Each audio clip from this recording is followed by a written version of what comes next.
The Norman and Florence Brody Family Foundation is dedicated to exploring topics of national and international importance and is proud to support Policy Watch with Doug Besheroff at the University of Maryland.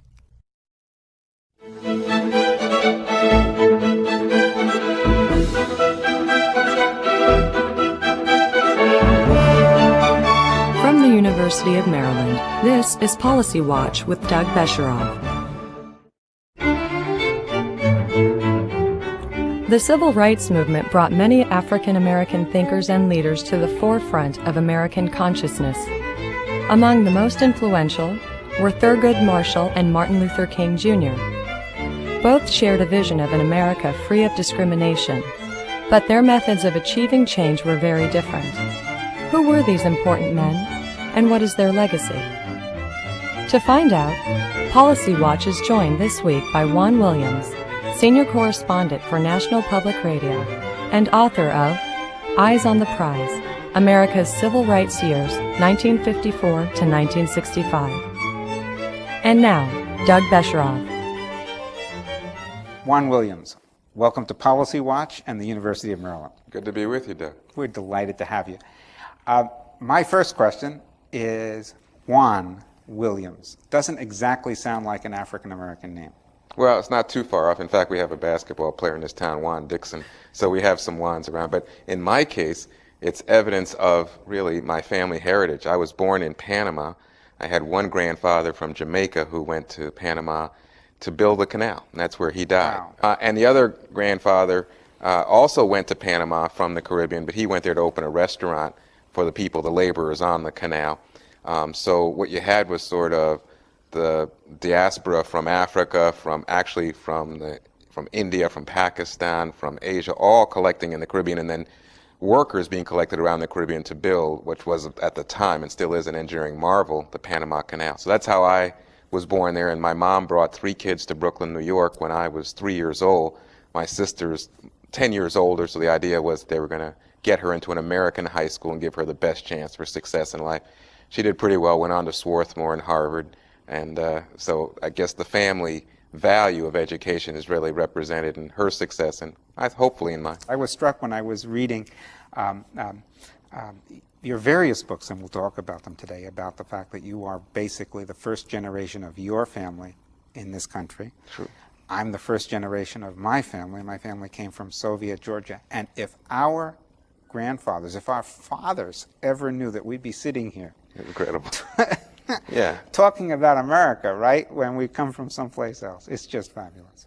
All right. Well, now, you ended up after college becoming a journalist. Did you plan to be a journalist? Well, actually, the premise of the question's a little off. I ended up being a journalist even during school. Sort of a good student, but not a great student in elementary school in Brooklyn, New York. And I'll tell you, there was this turning point moment for me when I heard the principal call my name in a classroom in like 3rd grade. I'm a little unsure, that could have been 3rd or 4th. And I thought, oh my gosh, I'm in trouble, because they had a tracking system, and so the smartest kids were like in 1-6 or something, and the dumbest kids were in 1-1 or something. And I was like a 1-3, 1-4 kid, just kind of going through the motions. And I heard the principal call out my name to this teacher, and I thought, what is going on? And turned out I had won an essay contest in the city of New York, an essay about the fire department. But it was a citywide essay contest for a $25 U.S. savings bond. And when I was told that I had won this, not only was I astounded, but my teachers were astounded. They couldn't, who is this kid, How did he win this essay contest? And for me, it really suggested the power of the written word, and that writing can get you attention, and that people will not only read what you write, but people will react to what you write. I went on to be the editor of my junior high school paper, my high school paper, high school yearbook, all that kind of thing. And then when I went off to college, I went to Haverford College, a Quaker school outside of Philadelphia. I went to work at the Big City Afternoon Daily, which was the Philadelphia Bulletin, now defunct, but then the biggest paper in Philadelphia. And I got there as a very interesting way by simply giving the clips that I had accrued working in the high school paper and the like, and recommendations. But I didn't send in my picture, and I didn't send in my age, because the program was supposed to be for graduate students, and there I was, a college freshman. But they accepted me. And I showed up, and then I was told, well, gee, you deceived us, you cheated. I mean, you didn't tell us your age, and we didn't know. So I remember the managing editor saying, this is not a babysitting operation. So I was asked to leave, but then because I had known people at the school, worked at the paper, and graduates and the like, I was given the opportunity to come back, and that started my journalism career even before I left Haverford, and eventually then came to Washington to work for the Washington Post as an intern. And you were at the Post for over 20 years? Indeed. And then NPR. From the Post to NPR, of course, in between I was doing television. Now, I'm sitting here with only some of your books.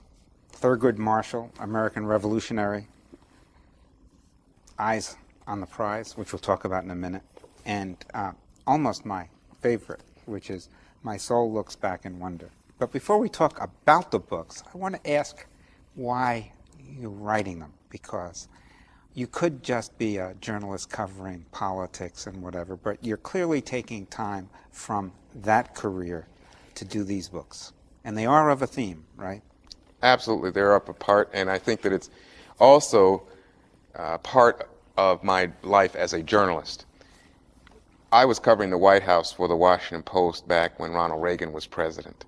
And at the time, the president would get involved in arguments with civil rights leaders about what was going on in terms of race relations in the country. And so as a good reporter, you'd write these stories. It's always cramped in terms of the amount of space they give you in the section, front section of the Washington Post. And I soon came to realize that although we were talking about the 1980s and having the president sling sharp, hot rhetoric at these civil rights leaders who would fire back things like, these civil rights leaders are just stirring up trouble to keep their jobs, we don't have a race problem in America, and then the civil rights leaders would fire back, this president's out of touch, he doesn't understand what's going on, the reality of life in America, that kind of thing. I realized there were so many Americans born after, not only born after 1954, which was when the Brown decision really set in motion the great civil rights, modern civil rights era, but there were so many people born after 1964, 74, you just kept going, and you realize if you look at this audience here today, how many are born after 84, maybe even 94, right? So what you see is that memory, that kind of memory about what I take to be kind of the most difficult subject in American life, race, ethnicity, somehow gets evaporated because, in our kind of popular culture, everything gets smoothed over, it becomes normative, let's just be happy, but people don't think, well, how did we get to have such a stable country with such a wide demographic mix?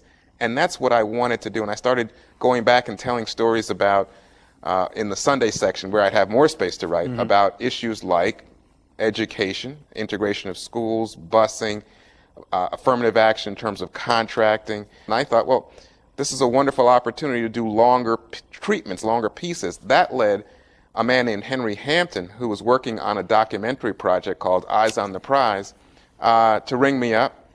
And Henry asked if I would come up and tell him how I would go about telling the story of the civil rights era. And I remember going up there and I said, I think there's so many wonderful stories, true heroes, true villains, true complexity. You can't judge who's good and bad by the color of their skin in this story. This is a really fabulous story. And I remember walking away thinking he'll never ask me to do this because there were people who were civil rights activists, there were people who were academics, who knew more than I knew, but also had a certain passion for the subject that I, as a dispassionate journalist, didn't have. He called me back and said, this whole idea you have of sort of not gilding the lily, but just simply telling it straight really appeals to me, Let's try to do it that way. Let's build a narrative in that way. And so that results in Eyes on the Prize. Now, you had a real advantage in this project because this was probably the first major social movement in our country that was covered day to day by TV. So there was loads of footage. Did that help? It helps. I must say that there was less footage than you might imagine as we sit here today. In fact, even as it was sort of the dawning of national TV news in the 50s, and so Martin Luther King Jr. becomes kind of the first TV star of nightly boy, news. Did he know how to use the and TV. He was excellent. I mean, in the way that Reagan demonstrates how an actor can use the bully pulpit of the presidency later, King used the emerging phenomenon, technology of television to advance his cause. But anyway, my point to you was, oftentimes as we were going around collecting footage from TV stations about the civil rights era, they would say, oh, you came too late. Last week we threw it out because the storage space was becoming overcrowded. It's just old tape, etc. People didn't necessarily value it as history. And so in many cases, the people who were working on Eyes on the Prize literally were saving history, pulling it back from the dustbins. Now, one thing when I was reading, I keep picking up your books, I apologize, but I've spent the last few days reading You're kidding, that's my life. Yeah. Let's talk a little bit about Thurgood Marshall and what you write about him, but let's set the stage a little bit first. It is the case that Brown was 50 years ago, and people don't understand the outrageous and on the surface racism that took place. I was visiting with a woman, African-American woman, in Clarksdale, Mississippi, and she had a picture of her son in uniform. He was a captain. He had served in the Korean War, and she said when he came back to Clarksdale, he wasn't allowed to drink at the water fountain downtown. There was a colored-only. Now, I'm just describing the most minimal. But in this book, you describe some of the physical dangers that even a lawyer like Thurgood Marshall faced. You know, it's interesting. The story that you just told me reminds me first and foremost of Medgar Evers, who comes back and becomes an NAACP leader, but had been over in Europe fighting in uniform and comes back and has to deal with the indignity of second-class citizenship. At the time, you know, they had what was called in the black community a double V campaign. V for victory abroad and V for victory against racism here in the United States. And you have stories like Isaac Woodard, who was a veteran coming back, who was riding a bus in uniform and decided he could sit where he wanted, dragged off the bus, beaten so badly, lost his eyes. Just a terrible situation.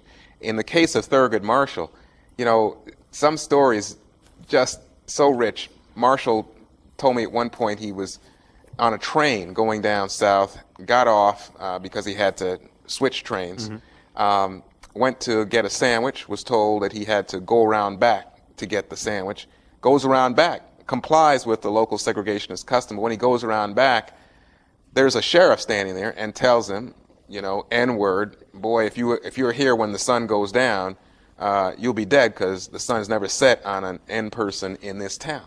And you think, you know, these are the conditions you're working under. Or you think of a lawyer arguing the case in front of a judge who literally turns his back when the black lawyer stands up to argue the case, as if nothing you say makes any difference, even in a court of law. Those are the conditions.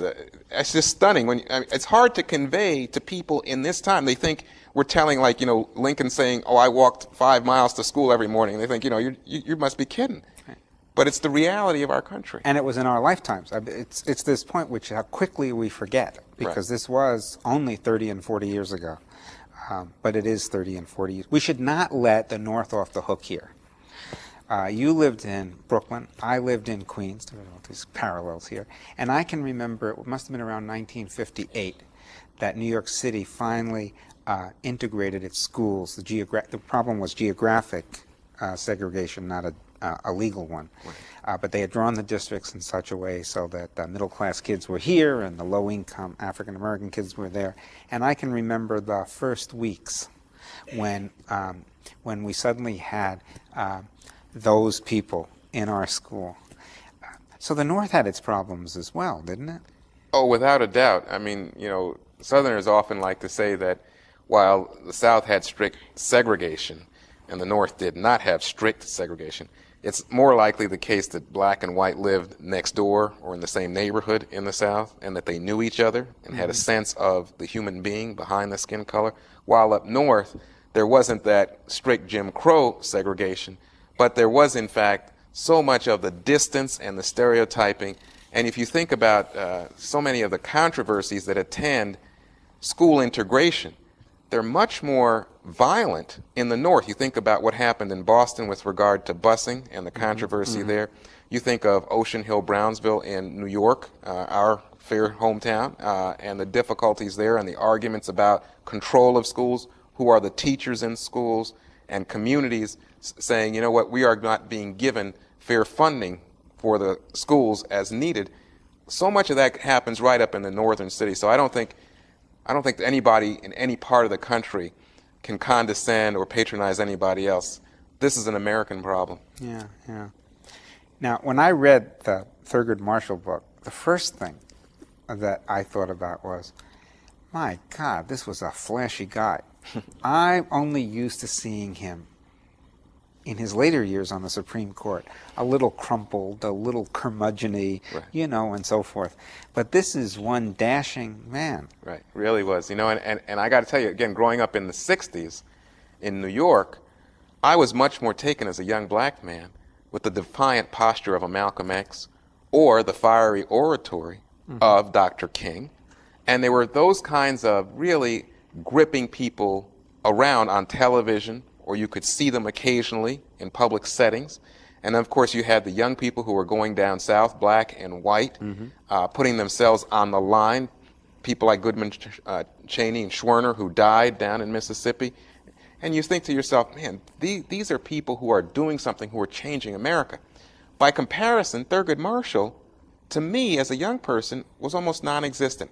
He was the first African-American Solicitor General. I didn't even know what a Solicitor General was. Right. And then later becomes the first black man to sit, first black person to sit on the Supreme Court of the United States.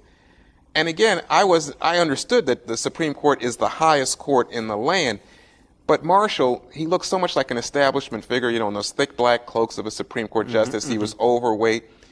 He was surrounded by kind of the apparatus of government. So he looked very much like an establishment figure, even maybe a token. I couldn't quite make sense of it as a young person. It was only later, and actually as I started to do research on Eyes on the Prize, that I kept coming across his name. If you looked back and you looked at arguments over the right of minorities to serve on juries in this country, not just as a principle of law, but as an actuality, not having them bumped off, pushed off by judges and lawyers who didn't want minorities on any juries, you come down to Thurgood Marshall arguing the cases in such a way as to force that change in American law.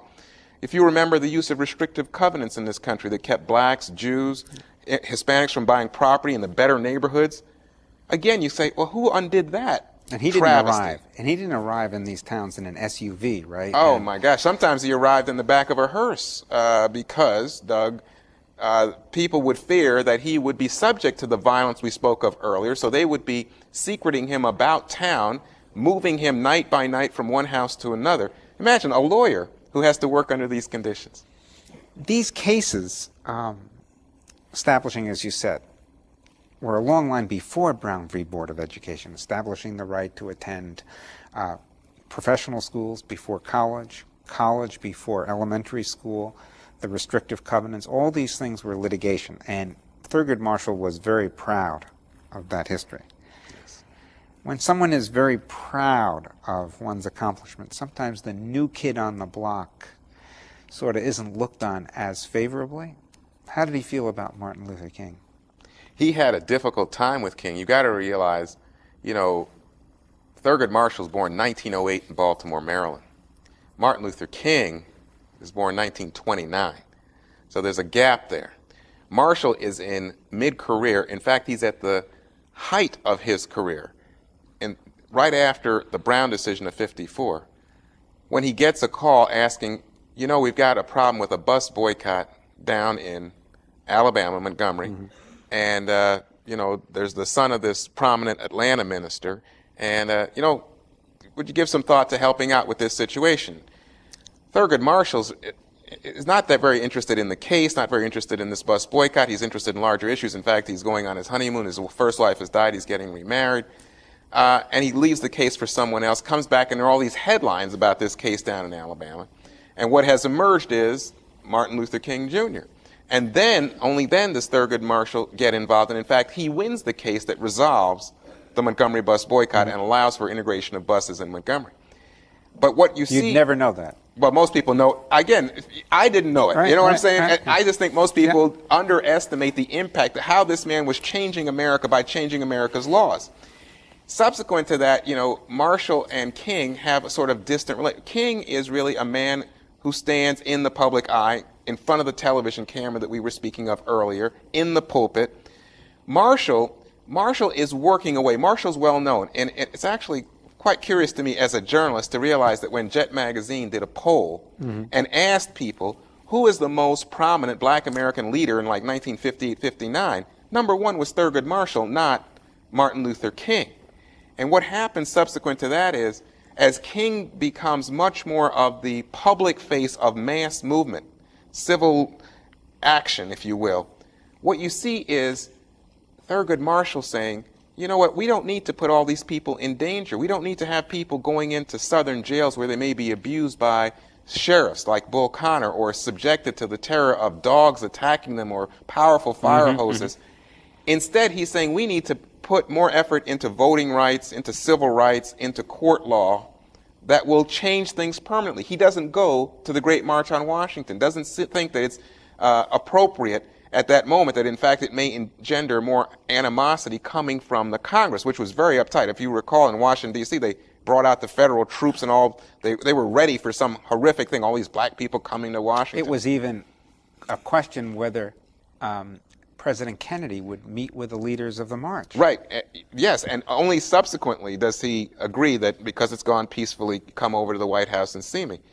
But what you see is a divergence in philosophy, that King was very much one who was appealing to the conscience of Americans, black and white, in a Christian, Judeo-Christian ethic, saying, if I am a child of God, how can you not treat me, your brother, as a child of God?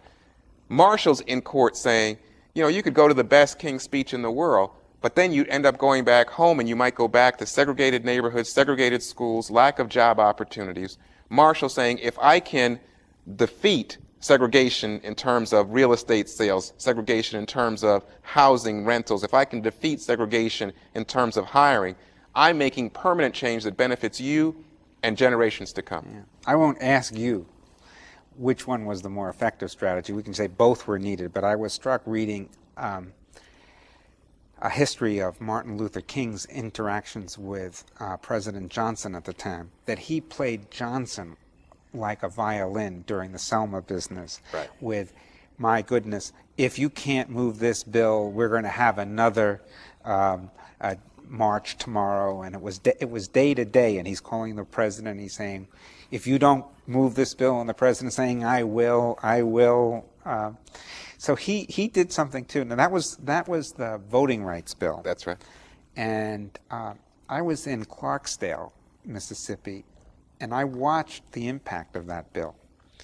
I worked for Aaron Henry, if you remember him, Mississippi Freedom Democratic Party, and Aaron was a pharmacist, African American, carried a gun all the time and so forth. But I watched white politician after white politician come into his pharmacy. This is after the registration started going up among African Americans, asking, what can we do for you? Now that you've got the vote. What a difference. What a difference, huh? Yeah, and it's the power of the vote. And again, as you said, it's a symphony. And so you have different players with different instruments, all trying to work for the common good to create this concert. But what you understand is that sometimes we forget the importance of people who are not necessarily standing in front of the camera. And in the case of Thurgood Marshall, all of those arguments that he's making in the courtroom are sometimes done in the quiet of the day, away from any camera. But nonetheless, I think that they have had, you know, there's just no comparing the landscape, the opportunities that my father had in this country to the opportunities that I have today. There's just a vast difference, and so much of that has to do with law and legislation, as well as change of heart and consciousness. It does seem, though, as if the legal side of the civil rights challenge has passed us.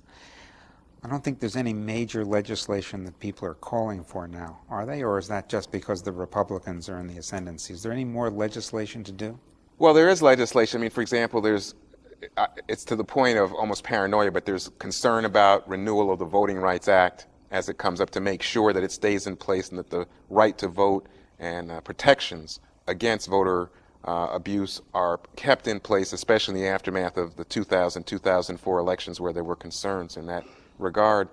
And then I think secondly, there are people who are very anxious to be sure that when we argue about affirmative action, that affirmative action is protected. If you'll recall, just 2 years ago, Sandra Day O'Connor, who recently retired or announced her retirement from the Supreme Court, said that you can't attach a numerical quota, a number, to someone's race if you're looking at their application for school, for college or graduate school, but you can take race into account. And that goes back to the Bakke case, and again, Thurgood Marshall, who preserved this notion in the 70s, that race is a legitimate factor in looking at someone's background in a country with a history of racism, a history of legally enforced segregation and slavery.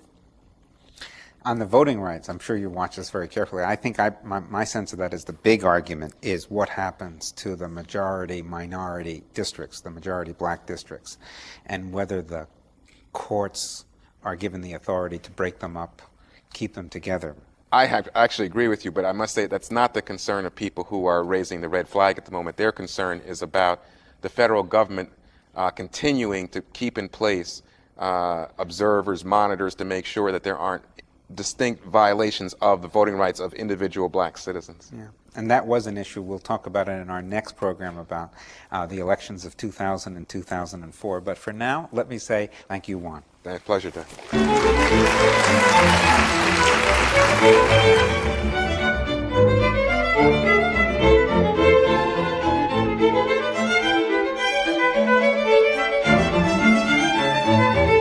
This program was produced by the University of Maryland, which is solely responsible for its content. The Norman and Florence Brody Family Foundation is dedicated to exploring topics of national and international importance and is proud to support Policy Watch with Doug Besheroff at the University of Maryland.